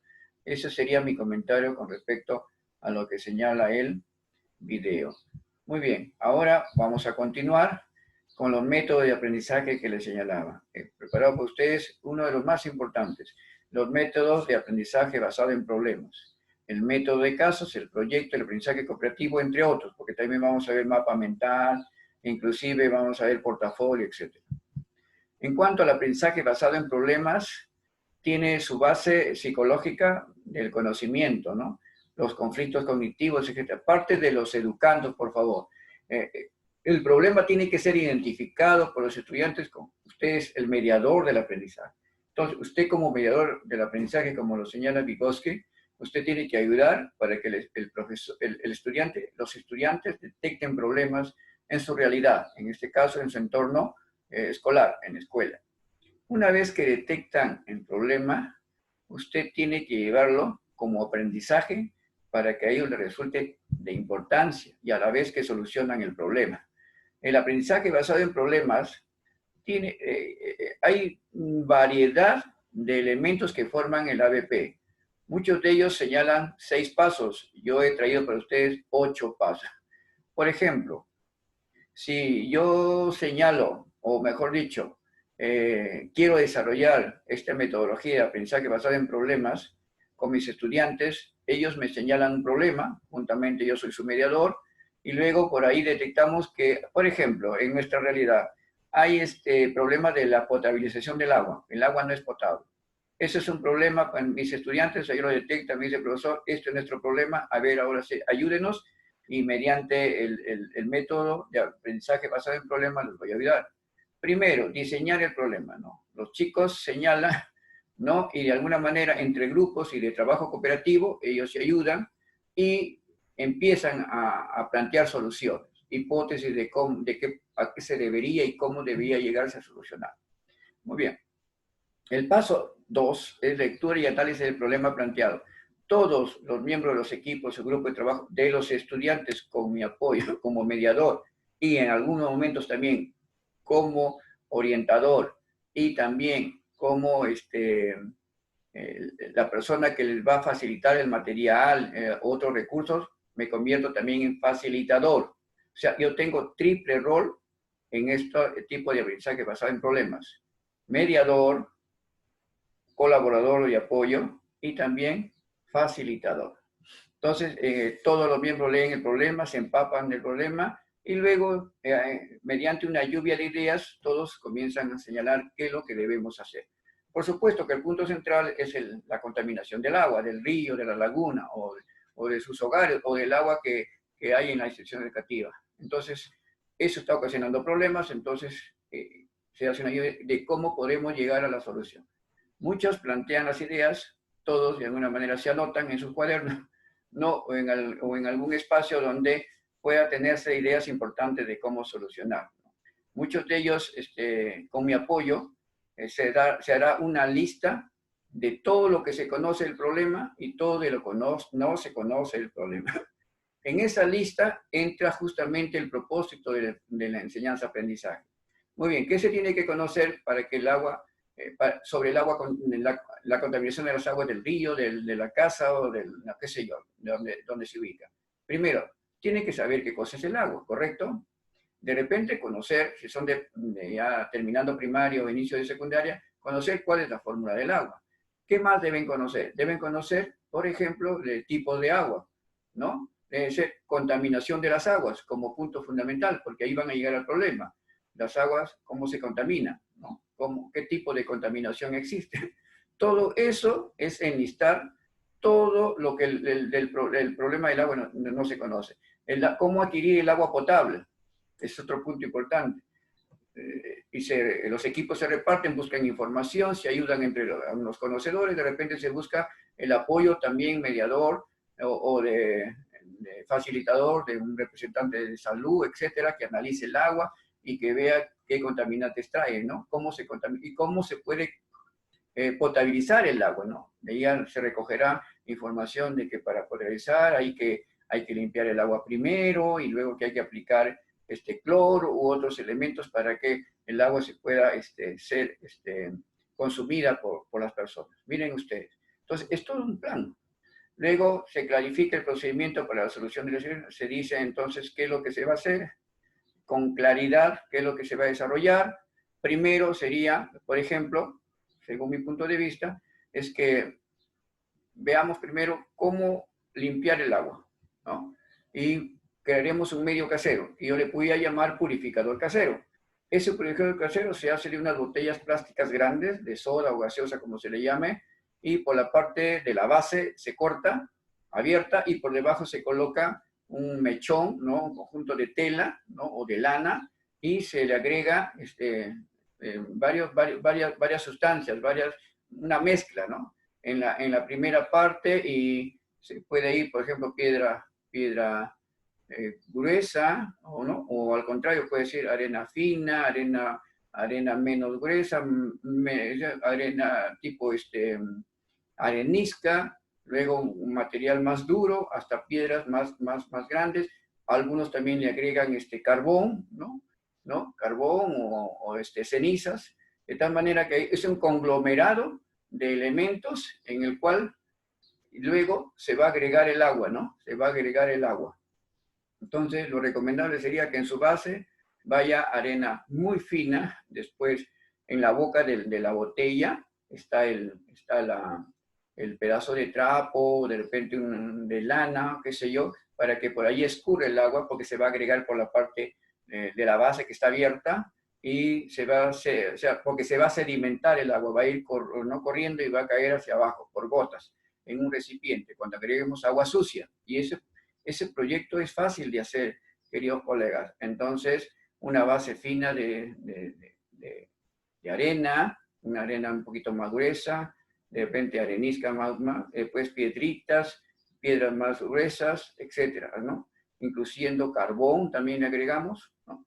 Y al último piedras más gruesas en la parte última. Y luego el agua se eche. Una vez que se eche el agua va a recorrer todos los espacios, ¿no? De conglomerado en conglomerado hasta llegar y va a gotear, ¿no? En la parte más fina. Entonces, ¿qué es lo que vamos? En el proceso se va limpiando todas las asperezas que tiene, basuras, todo va quedando. Y van a ver ustedes que cuando gotea, cae a otro recipiente que lo contenga, en un vaso, no sé, en un tazón. ¿Qué es lo que cae? El agua limpia, mejor dicho, clara, pero no está totalmente limpia, porque ustedes saben que hemos quitado las impurezas, pero los microbios, ¿no? Los microorganismos están y son, que no se pueden ver a simple vista, son microorganismos.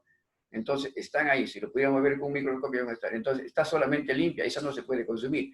El otro proceso que se vendrá a continuación es ya la cloración. O sea, primero la limpieza del agua, clarificar el agua, es lo que hace todo el proceso de las diferentes plantas de potabilización del agua. Inmediatamente se recurre a los elementos de los expertos que seguro van a recomendar que se le eche cloro. Ese cloro se puede conseguir a través de la lejía, etcétera. Habrá una cantidad determinada y esa agua ya una vez que está clorada ya puede ser consumida, ¿no? Y para evitar de repente hervir antes, pero ya es ya limpio de parásitos porque primero se ha clarificado y luego viene la purificación del agua con el método, en este caso del cloro, ¿no? Que puede ser conseguido a través de la lejía. Esto, los chicos lo buscan la información, como han buscado en la parte 4, han enlistado y también han enlistado todo cómo se clora. Entonces, el proceso se acompaña en un laboratorio. No tenemos laboratorio, pues el propio laboratorio al aire libre, ¿no? En la escuelita, no es necesario tener un laboratorio de primera generación. Eso se puede hacer, ¿no? Eso se puede hacer. Entonces, miren lo importante que es este aprendizaje basado en problemas, este método.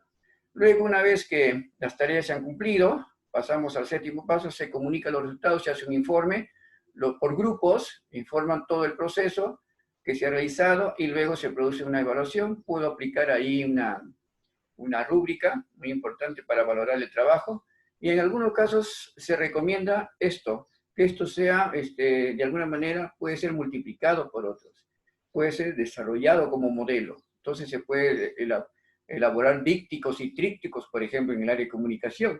Aquí, por ejemplo, están varias áreas comprometidas. Está el área personal social en primaria o ciencias sociales en secundaria. También estaría ciencia y tecnología comprometida. Estaría también la matemática para ver la cantidad, etcétera. Estaría también comprometida el área de comunicación en forma especial para hacer el resumen. Miren, todas las áreas se integran con este aprendizaje basado en problemas. Es un buen método, yo se lo recomiendo. Luego, el método de casos, como su nombre es ubicar un caso en especial, ¿no? Y las alternativas que pueden desarrollarse para resolverlo. Esas competencias desde la escuela, desde el aula, ¿no? En este caso hay alguien que hace de narrador, ¿no? Y que esto pueda de alguna manera llegar hacia los estudiantes y proponer cómo podemos enfrentar ese caso. El caso, por ejemplo, que nos está cundiendo ahorita con tanto problema, el coronavirus, ¿no? Entonces, aquí solamente el profesor se limita a señalar el caso, ¿ya? En ningún momento se manifiesta de cómo resolver, cuál es su punto de vista. No. Solamente declara el caso. Miren, estudiantes, el coronavirus, miren, está, bueno, pues el SARS-CoV-2, todo lo que usted conoce, ¿no? Y lo que ha causado, las dificultades, las muertes en el mundo, etcétera, etcétera. Pero por ningún motivo usted puede plantear forma de solucionar, ¿no? Ni que el lado de mano, no, solamente detalla el caso, ¿no? Solamente se pronuncia el caso. Y luego, ¿por qué? Porque la finalidad es que el sujeto, en este caso, el estudiante, pueda, de alguna manera, aproximarse al conocimiento del caso y le da la verosimilitud de lo que está sucediendo. Y en este caso los estudiantes están muy proclives porque ellos lo han vivido en sus casas, etcétera, ¿no? Entonces el narrador narra en otros casos para decir, redundando la palabra, lo que está sucediendo, en este caso el coronavirus, la pandemia, y luego lo presenta a los estudiantes inmediatamente ven y comienzan, como dice, a leccionarse, a comprenderlo, ¿no? Y luego vamos a ver más adelante cuáles son los componentes básicos. Parte de una historia clara, la historia tiene que ser verídica, ¿no? En este caso, el caso del coronavirus. La introducción, ¿no?, que hace el profesor, ¿no? Hace toda una narración de los hechos, por ejemplo, en el Perú, en marzo, cómo empezó la pandemia, lo que hizo el presidente, la cuarentena, etcétera, etcétera, ¿no? Los pasos, ¿no? Luego, puede ser que se le señale a un grupo de estudiantes para que en el contexto en el que se ha realizado en su comunidad, en su lugar donde vive, cómo este caso ha llegado, pues es un problema general. Entonces, por ejemplo, si usted está en Pucallpa, ¿no?, en el barrio, cómo fue ahí, que brevemente haga una exposición del caso que ahí se ha presentado. Por eso es que se coge, un caso de la vida real y que haya sido general, para que ellos conozcan algo de eso y comienzan a narrar, ¿no?, cómo fue en base a lo que el profesor señaló. Todos se van involucrando en el caso, luego se divide en partes, o sea, en grupos, y a cada uno de los grupos se le da pues una función de lo que usted investigue acá. Por ejemplo, cuántos muertos hubieron en su comunidad, ¿no? Cuántos de ellos familiares por casa fallecieron, ¿no?, etcétera. Si no tienen información ahí, pueden recurrir a la posta, ¿no? No va a recurrir nunca, por favor, a la internet, porque es un caso de la vida real, es un caso que le ha sucedido, es un caso en el cual el estudiante conoce, ¿no? ¿Ya? Entonces ahí puede detallar, ¿no? Todo se le da un término como tareas para que ellos expongan el caso, ¿no?, en este caso del coronavirus, y lo expongan qué es lo que sucedió en sus lugares, por ejemplo, cuando se vuelva a la escuela, ¿no? Los elementos, aquí está quién es el partícipe, el receptor, el estudiante, que luego se transforma en el actor principal. El caso, en este caso el problema que ha habido, el docente que hace de mediador, porque él solamente ha presentado el caso, pero para que los estudiantes lo retomen, y además él conoce, él sabe que este estudio que se está haciendo, este método, es porque el estudiante sí tiene conocimientos previos de esto, ¿no? Está involucrado en esto, ¿no? Y se ha tomado para que se pueda tocar y resolver, ¿no? O, en este caso, las preguntas que viene, cómo se ha enfocado, ¿no?, cómo se está solucionando, etcétera, ¿no?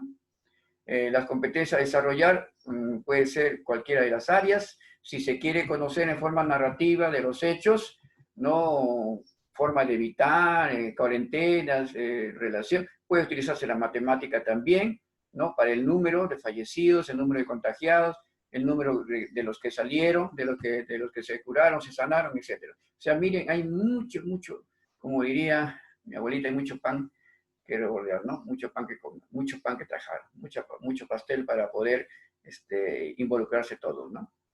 Bueno, igual que la sesión tiene su inicio, desarrollo y cierre en cuestión del caso que se ha presentado. Por ejemplo, en la selva se puede trabajar en algunos lugares el dengue, ¿no? El dengue ha sido un caso que se ha presentado, y también, igual que el coronavirus, también se puede desarrollar ese proceso, ¿no? Un caso. Pero también puede ser casos de la vida social, de lo que está sucediendo en Pucallpa. De repente hay mucha criminalidad. Esto podría ser, por ejemplo, para estudiantes de secundaria, ¿no? Va a depender mucho del nivel educativo, ¿no? Cosas pequeñas, casos pequeños para los niños más pequeñitos, ¿no?, que se involucren. Igual primaria y secundaria como un poquito más complejo, ¿no? Muy bien, el proyecto también es un método importante de alternativa para solucionar el desarrollo de competencias. Los proyectos generalmente en inicial se están realizando muy bien. Yo recomendaría que este método de proyectos, que es proyecto de aprendizaje, también se haga en primaria, ya se están haciendo extensivos en algunos lugares, y esperemos que cuando se retome en los presenciales se haga también en secundaria, porque involucra muchas actividades, muchas acciones, y eso lo saben los profesores iniciales, ¿no? Es un tipo de investigación. Se pueden tocar temas profundos, ¿no? Y bueno, digamos, quien le denominó como proyecto por primera vez, Kilpatrick señaló cuatro pasos importantes que los vamos a ver, según él, y que él determinó para el campo educativo cómo los proyectos se pueden desarrollar, ¿no?, con muchas actividades. Las actividades son de forma espontánea, corresponde al grupo. Los proyectos no lo enfoca el profesor, tampoco lo señala el profesor, sino que los estudiantes, igual que el método de aprendizaje basado en problemas, aquí el método del proyecto totalmente parte del estudiante. Lo que se le puede es encaminar ¿no? con preguntas, interrogantes, ¿no? O llevarlo al lugar. Por ejemplo, si yo tengo una escuela y planteo yo que tener un pequeño huerto de flores, plantitas, o una piscigranja, una granjita de cuye, no sé, de animales de corral, pero yo no les voy a decir que quiero hacer esto, sino que los llevo, miren, acá hay bastante espacio, ¿qué creen que se puede hacer aquí? A ver, usted por acá. De repente alguien dice, usted está en pura tierra, ¿qué podemos hacer para que no haya tanta tierra? ¿Qué podríamos hacer acá? Y a alguien se le ocurre de repente hacer un jardín, profesor, hacer un biohuerto, hacer lo siguiente. Está partiendo de ellos. El proyecto parte de ellos. Usted puede encaminarlos, pero no vamos a hacer un biohuerto. No despierta la expectativa ni la motivación. Muy bien. Ahí están las fases del proyecto y también las etapas del proyecto. Las fases, ¿no? Con relación al trabajo del proyecto es la intencionalidad, ¿no? Tiene que ser algo que conozcan el estudiante, donde se involucren totalmente en el trabajo, la preparación, juntamente con la mediación del profesor o profesora, la ejecución del proyecto trazado y la evaluación al término por el profesor. ¿Correcto, profesora? Las etapas del desarrollo de ese proyecto, ¿no? Que es intencional, que hay que prepararlo, que hay que ejecutarlo, que hay que evaluarlo. La primera etapa es aperturar el inicio del proyecto. La segunda etapa es el trabajo práctico, el desarrollo del proyecto. Y la tercera parte es la combinación y presentación del proyecto ya realizado, que es el cierre del proyecto. Miren, ahí están las tres etapas como si fueran, ¿no? Igual que la sesión o la secuencia de la sesión de aprendizaje, la secuencia didáctica. Por eso es muy importante elegir un proyecto, tiene muchas actividades y que es mucho mejor que desarrollar una simple sesión de aprendizaje. Muy bien, las estrategias didácticas para memorizar conceptos, procedimientos y actitudes, el portafolio de evidencias. Muy bien, mientras los profesores tenemos las carpetas pedagógicas, los chicos pueden tener y deben tener su portafolio de evidencias. Hoy en el trabajo remoto, ellos tienen su portafolio, los profesores también tienen su portafolio de evidencias. En algún momento, los estudiantes, cuando termine esta pandemia, Dios mediante, en lo más breve posible, van a poder traer su carpeta o su portafolio de evidencias. No, por el momento no es exigible, querido colega, ya le hemos dicho en las primeras sesiones, en los primeros módulos, no exige usted, el ministerio dice que no. Sencillamente, si lo puede alcanzar, muy bien, pero en algún momento se va a necesitar, es cierto, porque si no, ¿cómo se va a evaluar? Entonces, es todas las cosas que el estudiante está desarrollando ahorita en los programas Aprendo en Casa, sea radio, televisión o página web o internet, ellos lo que están haciendo es recoger esa evidencia, hacer sus trabajos y luego en unas carpetitas, ¿no? Digitales, lo pueden enviar al profesor o en un momento lo pueden seguir guardando los chicos y en algún momento no es exigible que se le pida a rajatabla que presenten, pero que sí va a ser posible, si no, no se va a poder evaluar, eso es cierto. Vaya preparando a los chicos para que no traume esto, ¿no?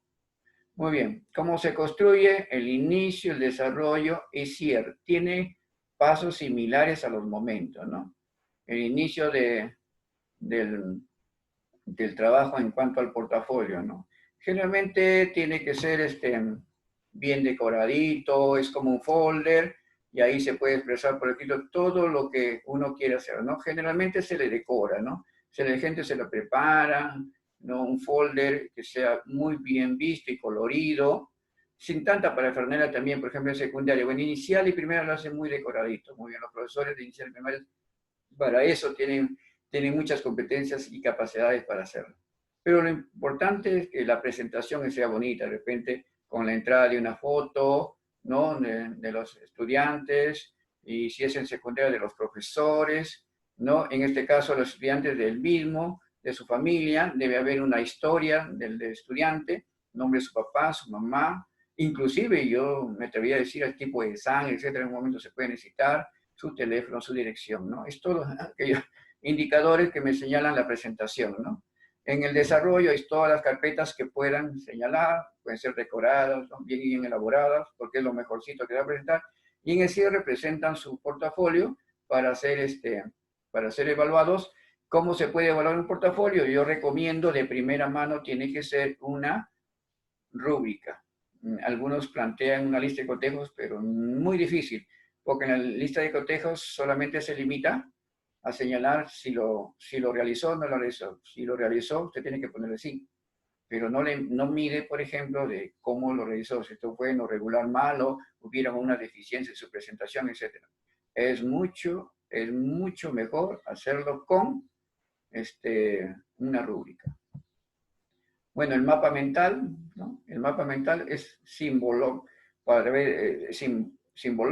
es a través de figuras, de gráficas, y en el cual paso a paso se va señalizando lo que uno quiere decir con las propias palabras.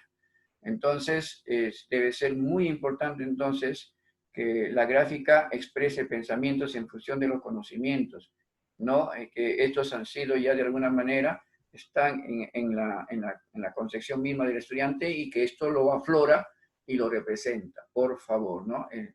Con esto lo que se hace a través del mapa mental es recuperar los aprendizajes logrados, ¿no? En este caso por los chicos, y que mediante sus habilidades lo van a presentar, ¿no? Eso es lo que se quiere, esa es la condición, ¿no? Es lo que el estudiante aprendió, lo tiene aquí en su cerebrito, en su cerebro, y lo debe plasmar en una figura gráfica y que me indique a mí que lo entendió, y por eso está señalando a través de gráficas y figuras, ¿no? Y acompañando, por supuesto, de lo que quiere decir, de un determinado aprendizaje. Eso me dará lugar a mí a calificarlo de que sí entendió, ¿no? Sí se comprendió, sí se logró el aprendizaje. El mapa conceptual, que ya sabemos, ¿no? Es un medio, es un gráfico visual que permite representar las ideas o conceptos de acuerdo a una relación jerárquica. Siempre, como decir, el título debe estar centrado en la parte principal, ¿no? Como si fuera un organigrama, si queremos concebirlo así, primero, ¿no? Es el título, ¿no? Y en base a eso se hacen las demás partes de los subtítulos y los conectores que tienen que ir frente a cada uno, ¿no? Y cómo se enlazan, en ese tipo de enlace que haya es lo que mide la evaluación. Mientras más enlaces se cruzan entre 2 o 3 cuadros, eso da validez a la información y la jerarquía también de la valoración, ¿no? Y también se puede utilizar, de hecho, una rúbrica, ¿no? Ahí tenemos un ejemplo. Miren, ¿no? Acá tenemos, por ejemplo, el mapa conceptual, sirve para, y vemos, por ejemplo, en este caso, ¿no? En de su estructura y su presentación, se unen y finalmente y van hacia... Ahí, por ejemplo, está señalando un nivel de complejidad, ¿no? Eso es lo que se evalúa.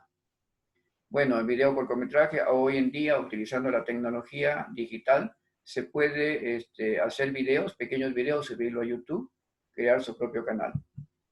En el radio escolar, en la selva, creo que esto debe ser de suma importancia. Hay radios de la localidad en el cual se les puede invitar a los que dirigen o a los que están en su programación, llevarlos a los niños, pedir permiso, por supuesto, y que se empapen de esto y tengan su radio escolar, ¿no? Radio escolar y el nombre de su colegio, ¿no? Del lugar donde procede.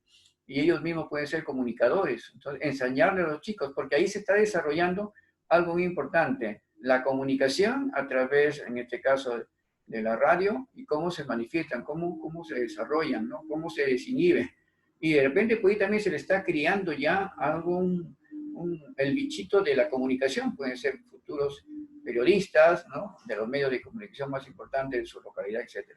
Es muy importante estas radios, además que hacen el papel de comunicar a la comunidad lo que está sucediendo. En sus radios escolares, en las partes más alejadas, generalmente la selva, ustedes saben que esto se puede utilizar. Es muy sencillo seguir los pasos, usted lo puede conseguir en cualquier medio virtual, ¿no? O Google, y buscar información, y si no, me pide a mí, me solicita, y yo estoy presto a señalarle cuál es el procedimiento para instalar un programa de radio escolar.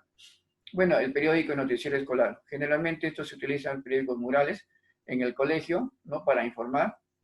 Tiene toda una organización. Aquí también se desarrolla. Muchos creen que todo lo que es escritura, todo lo que es texto, es comunicación. No, señores, aquí están involucrados todos, porque para las noticias en el periódico tienen que estar involucrados. Por ejemplo, arte, ¿sí? El diseño. Tiene que estar, bueno, comunicación, ¿no? Por la elaboración de los textos. El arte, el dibujo, la gráfica, como decía. Pero también está sociales, para recoger la información, ¿no? Recoger la información de la comunidad, qué es lo que quiere comunicar, ¿no? De los hechos, de acontecimientos importantes, de lo que se ha realizado en el colegio, en la escuelita, los campeonatos, los eventos, aniversarios, etc. todos, ¿no? Y así el resto, ¿no? También el deporte, también educación física, porque hay una parte del periódico que se puede dedicar a cultura y deporte, entonces ahí está. Entonces, eso es bueno, ¿no? Todas las áreas involucrarlo. Y generalmente tener de repente un semanario, ¿no? Semanario quiere decir cada semana, puede crearse también un mensuario cada mes, o un anuario, ¿no? Es muy importante esto, sobre el periódico y noticiero. El debate escolar también es importante, que en las estrategias que nos permita, sobre todo, yo recomiendo mucho esto en los últimos grados de primaria y secundaria también, porque el debate de una manera hace que el estudiante logre plasmar su espíritu con actitud crítica, ¿no? Y reflexiva, que no todo es sí señor, como decía, no, o chicheño, que de la obra de Ricardo Palma, ¿no? El estudiante debe ponerse a debatir, ¿no? Entre ellos, e inclusive con el mismo profesor, ¿por qué no plantearle, ¿no? Un debate sobre algo que está que es importante, tiene que ser de una, a ver, tiene que ser un acontecimiento que genere controversia, eso está muy claro. Por ejemplo, algo que genera la religión, ¿no? El deporte, la creación del mundo, por ejemplo, eso genera un debate, ¿no? Se le puede repartir en grupos, ¿no? La creación del universo, ¿no? Fue por un Dios, fue de repente simultáneo, fue espontáneo, fue la teoría del Big Bang, diferente a la teoría creacionista, etc. Entonces, eso genera y hacer que los estudiantes por equipos luchen, ¿no? Y se enfrasquen en un debate puro. Eso hace que el estudiante maneje algo muy importante, la autonomía, el aprender a aprender, el que no se deje manipular por nadie, el que tenga, y está construyendo de repente algo muy importante para él. De repente más adelante, lo que están logrando ellos es ser futuros políticos, pero de esos políticos diferentes a los nuestros, por supuesto, ¿no? Sino de repente autoridades, porque está generando en ellos el aspecto de la defensa, solidaridad, el apoyo, las luchas sociales, pero en bienestar de los pueblos, no aquellos que, al contrario, nuestras autoridades están fallando mucho, pero ya estamos creando esa semillita, ¿no? Es muy importante entonces el debate escolar. Y bueno, el cartel, cuando se presenta algún tema, justamente para un reclamo, etcétera, generalmente se ve lo siguiente, ¿no? Frente a una época, a una fecha importante, por ejemplo, el 5 de junio es el Día del Medio Ambiente, salimos con nuestro programa. Queremos promover la conciencia del pueblo, del barrio, del lugar donde estamos, que no arrojen basura. Podemos elaborar nuestros cartelitos, queridos colegas, podemos elaborar nuestros cartelitos de tal manera que los estudiantes les enseñemos, ¿no? A través del cartel se va a enviar un mensaje, ¿no? Y este mensaje tiene que llegar a las personas que lo ven, o por donde circula, en este caso, los chicos, ¿no? Por ejemplo, en la Plaza de Armas. Este cartel tiene que estar bien diseñado. Y por favor, les pido, por favor, encarecidamente les pido, hacer que los estudiantes, cuando llevan sus carteles, fijarse en que debe estar totalmente bien corregido, ¿no? Sobre todo la presentación, la escritura. Muchas veces eso puede hacer quedar mal. Y miren cómo esos estudiantes no saben ni escribir y están reclamando. Eso es muy, aunque parece no tan importante, es importante, porque es un cartel que va a salir hacia afuera.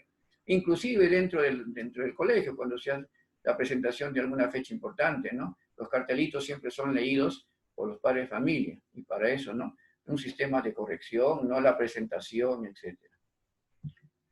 Muy bien, ahí están los carteles, ustedes saben, ¿no? Informativos, que difunden un mensaje, informativos, que generan conocimientos y valores, por ejemplo, el medio ambiente, la lucha contra el coronavirus, etc., ¿no? Bueno, queridos colegas, esto ha sido todo por hoy. Solamente decirles que ustedes, a través de Semilla, pueden reclamar, pueden pedir y solicitar a sus correos, si es que no les llega antes, sus trabajos, porque esto se tiene que evaluar, tanto el módulo 3 y el módulo 4, para el cual les pido que lo envíen a mi correo. Se está presentando del módulo 3 un resumen en PDF, corto nomás, un resumen sobre el tercer tema que hemos desarrollado acá, ¿no? El tercer tema, planes curriculares. Y del cuarto módulo, también un PDF, resumen de las estrategias metodológicas en educación básica. Y por ambos módulos, por ambos resúmenes, se le está dando también una hoja de evaluación en Word, ¿no? En Word, donde hasta al final, bueno, hay preguntas donde al final también hay el correo que me pueden enviar Así como fue la primera vez, me pueden enviar sus respuestas para yo evaluarlos y calificarlos, pero que ustedes tienen que tener una calificación que es la que va en el certificado, ¿no? En su especialización, en el reverso. Entonces, tienen tercer módulo, un resumen y una hoja de evaluación.